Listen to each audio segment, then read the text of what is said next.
نحمدہ ونصلی علی رسولہ الکریم۔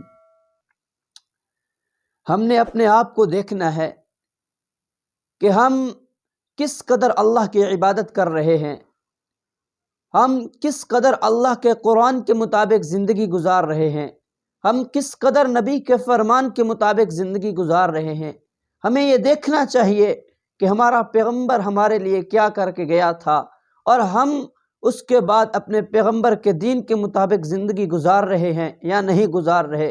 ہمیں اس کو دیکھنا چاہیے اور دیکھنا چاہیے کہ میرا نبی تو آخری دم تک بھی اپنی امت کے لیے سوچ رہا تھا کہ ہے میرے بعد میری امت کا کیا ہوگا، لیکن ہم اور آپ کیا کر رہے ہیں؟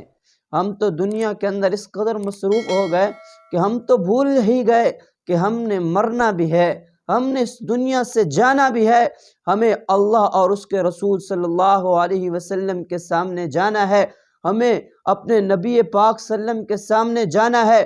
ان کے سامنے ہم یہ منہ کیسے لے کر جائیں گے جب ہم دنیا کے اندر اللہ اور اس کے رسول کی نافرمانیاں کریں گے؟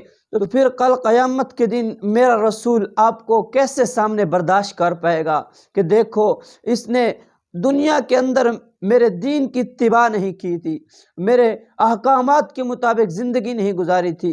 میرا اللہ کہے گا ہے میں نے تو اسے بھیجا تھا کہ میری عبادت کرنا، لیکن اس نے میری نافرمانی کی ہے، چلو اس کو جہنم کے اندر ڈال دو۔ جب جہنم کے اندر انسان کو ڈالا جائے گا تو پھر جہنم کا کیا منظر ہے؟ چلو میں آپ کو یہ بھی بتاتا چلوں، جب جہنم کے اندر انسان کو ڈالا جائے گا، انسان کو جہنم کے اندر ڈالا جائے گا، جب گناہگار آدمی کو جہنم کے اندر ڈالا جائے گا تو فرشتے اس کو پکڑیں گے، اس کو دوزخ کے اندر ڈالیں گے۔ انسان کو جب بھوک لگے گی، پیاس لگے گی، خواہش کرے گا کچھ مجھے کھانے کے لیے دے دو، کچھ مجھے پینے کے لیے دے دو، فرشتوں سے کہیں گے کہ مجھے کچھ کھانے کے لیے دے دو۔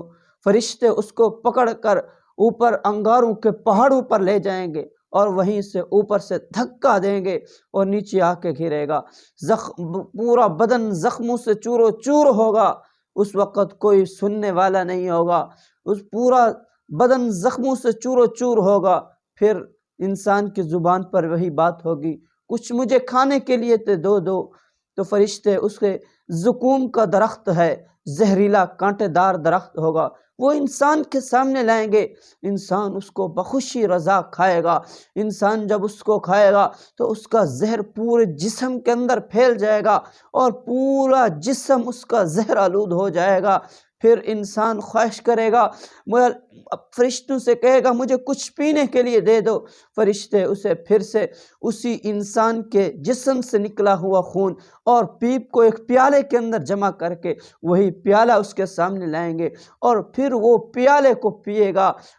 جب اس کو پیے گا تو وہ بڑا گرم ہوگا، جس کے ذریعے انسان کی آنتریں کٹ جائیں گی، انسان کا پورا جسم باہر نکل پڑا رہ جائے گا۔